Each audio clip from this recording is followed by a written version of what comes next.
First of all, I want to, for people who have not read the book or don't know about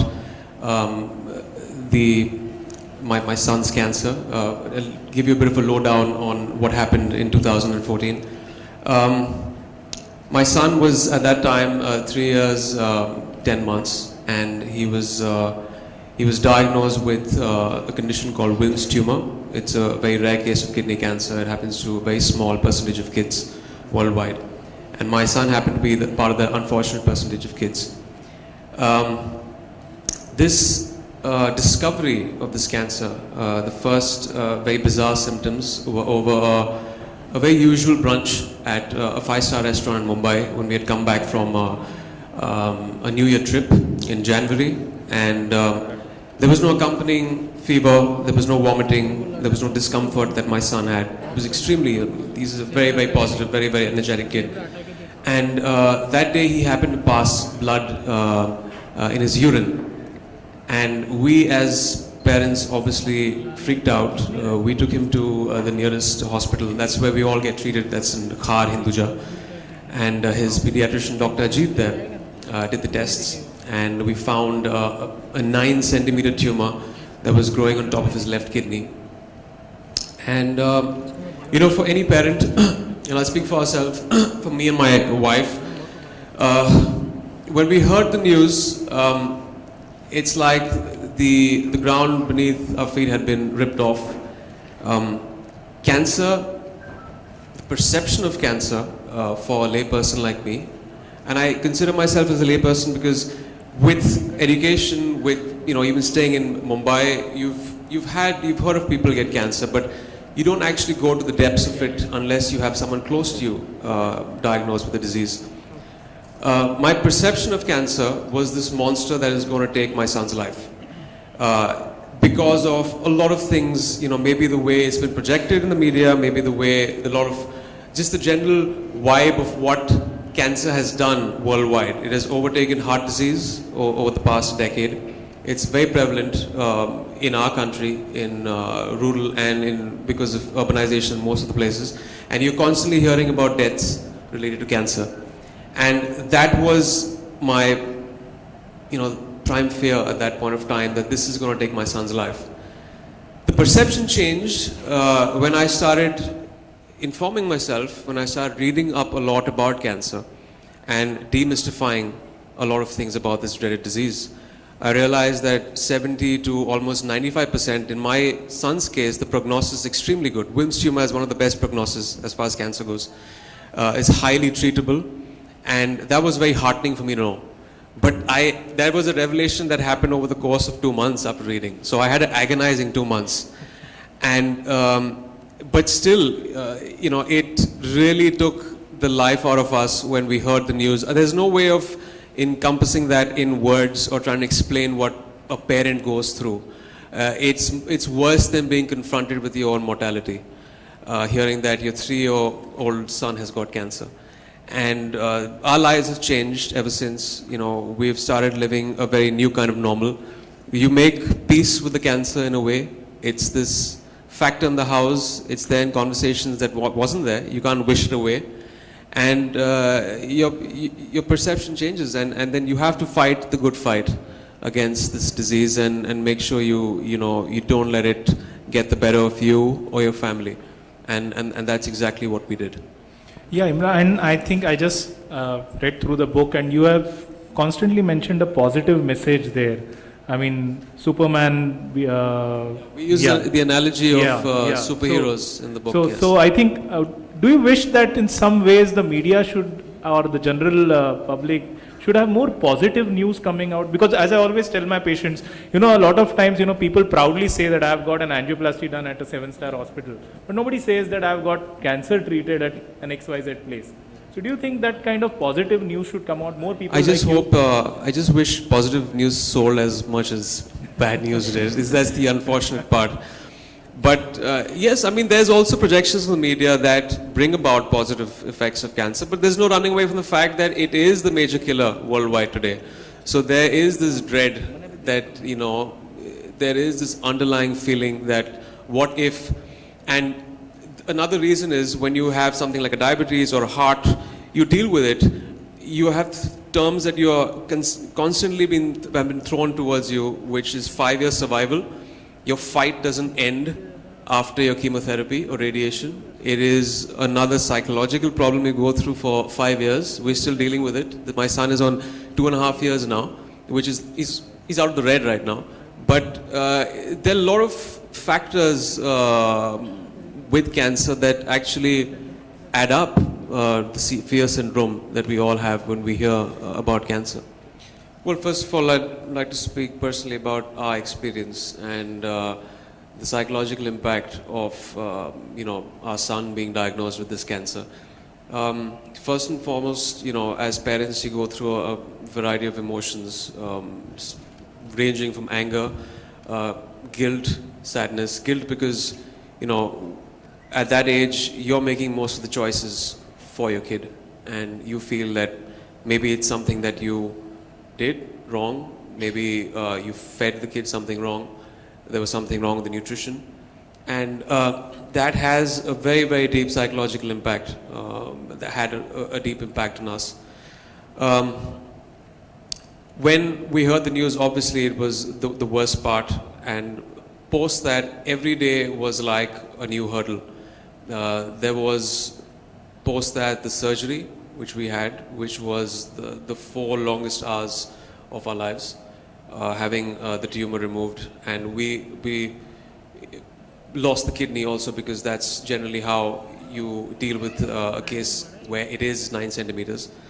And post that, there was the pathology report coming in, which took us, which took 5 to 7 days, which is again the 5 longest days of my life, because then, there's the favorable histology, there's the staging, which was all very new to us. Thankfully, he was on a second stage, which made the treatment and the prognosis much better. Post that, we flew our son to Canada, to Toronto, to Sick Kids. It's one of the top pediatric hospitals. And there was one of the main reasons that we did this is because we were trying to attend, apart from the physical aspect and the medical intervention, there's a psychological impact that all this has on us as a family unit and on our son. And we didn't want him to change in any way. That emotionally scars a kid. It definitely has emotionally scarred us. Kids can't talk about it. But that's something that we, I guess, lack in our country, is dealing with the psychological aspect of cancer. Talking about it, parents talking about it, trying to make the kid understand what the issue at hand is, because it's extremely complex. When my son was flown in, obviously there was great care in Hinduja, and he got the best treatment there, but there was still, because of the surgery, there was a psychological impact, and when he went there, his blood pressure shot up in the hospital in Canada, and they were equipped in dealing with that psychological aspect and calming him down. Ditto for us, because we also had someone to speak to through the entire incident. Another psychological impact was, we used to have nightmares. I came back to Bombay, I didn't get sleep, I was working here, I came back from my shoot. After a month from there, I left my wife and my son when he was being treated there. And I used to get all of 1 hour of sleep in the night. And it was hell for me. But that's something that I guess every parent has to deal with. And eventually, I don't even know if I need counseling after this. So I feel that India needs more units in hospitals. I think they are starting that right now. It's in the infancy. They have a field abroad which is psychosocial oncology, which deals with attending to the counseling sessions for parents and for even for youngsters. So it has had a deep psychological impact, something that I fully don't understand yet. I don't know the psychological impact that it's had. And as far as the cost goes, of course, my family could deal with it, but there is this huge problem, surmounting problem that you see in real India, in rural India. Because I've got so much of fan mail on Twitter and on my mail after the book was written, that generally the cases are, there's a late diagnosis, There's no, there's no awareness there. There's illiteracy. They don't understand what cancer is. There's social stigmas there. And when they find the cancer, it is so expensive that it's untreatable. And they can't do it at that income group. But now I believe there's metronomics, which has started off in India, which is again making it extremely approachable. A few hundred rupees for a treatment in an entire month, which is a paradigm shift, and I think it's really set the standard for India and the costing here. But yeah, costing is again a key issue for that income group, which needs to be attended to. Somebody takes upon himself to endorse a pan masala. He's definitely being very ignorant. When you face the situation firsthand, you realize that these are the things that you cannot touch, let alone be a role model and promote them on TV and in other media. And as an actor, you do have a social responsibility, but where does the ignorance, how do you kind of correct that? Because till my son didn't have cancer, I didn't realize most of the hurdles that I had to cross in that situation. There, for example, cancer is a very minuscule percentage is genetic, and I realized that the lifestyle has a huge part to play in cancer and fighting it. So there were two options left to us: either we treat the cancer momentarily, or you nip it in the bud. How do you do that? You get down to actually making huge lifestyle changes. For example, sleeping, handling stress, your diet. A lot of dietary things that are promoted by celebrities, they still don't know that is harmful. Kerala has started a very good thing, the fat tax, which has been started, which I tweeted yesterday and felt that it should be inculcated in all states.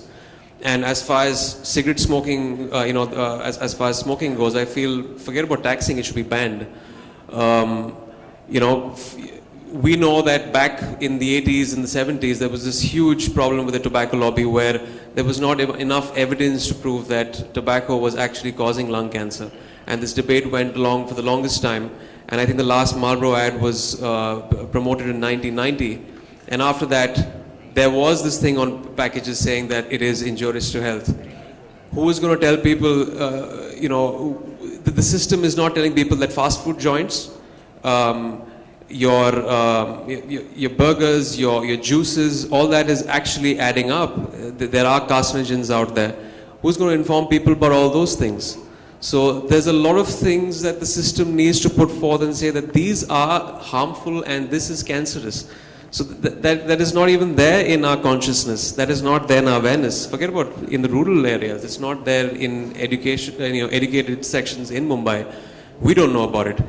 After reading up everything, I've stopped sugar completely in my house because just like there was a ban on tobacco, very well soon enough the next decade you're going to know that sugar is one of the most toxic substances. I'd rather have a cigarette than have sugar, refined sugar. So these things need to come out in public domain and people need to know about it, which people unfortunately don't know and celebrities don't know. That's why they go ahead and probably promote a pop soda. I won't do that because I know what it does to the body. I know firsthand from my son's experience and after reading about all of this. So, well, first of all, I wish and hope there are more pediatric facilities here, because as far as when we had researched when my son was being treated, there's a dearth of pediatric doctors in India. Most of the kids are being treated by adult oncologists. So, and like doctor said, there is a pediatric facility coming up in Mumbai and hopefully in other states and other cities, which is very imperative when it comes to treating little kids. And of course, healthcare systems are burdened. I hope there is some kind of provision made to give satisfactory measures, funding to those patients that come from small towns and to support them. The main cause over there for surmounting expenses, like I've heard, is late diagnosis, which when it reaches that stage, it becomes very hard for them to kind of pay up, and then they eventually drop out of treatment. And one thing that I also realized when I went abroad for the treatment of my son, there isn't much emphasis in the medical world on the lifestyle issues of cancer. Everyone is going down the approach of you got a problem, pop a pill. We have to make sure we educate people and make them aware on how do you address the causative nature of cancer. Why does it happen in the first place? If it is a lifestyle issue, what can we do in our lives? And we've seen, I've spoken to so many doctors in Mumbai. Kids are pouring in the last 2 decades, in the last decade. What are we doing? What has drastically gone wrong with the water we drink, with the food we eat, with the radiation levels? What is going wrong, and how do we address that? And the system needs to address that. So these are the things that have to be addressed by the medical world, so that at least you don't allow it to happen in the first place. Let's eradicate cancer and nip it in the bud. Instead of course, treatment options are very, very important, but let's make sure you at least bring in that awareness. Then, of course, if people know that smoking a cigarette will give them cancer and they choose to do it, then they're puffing the life away.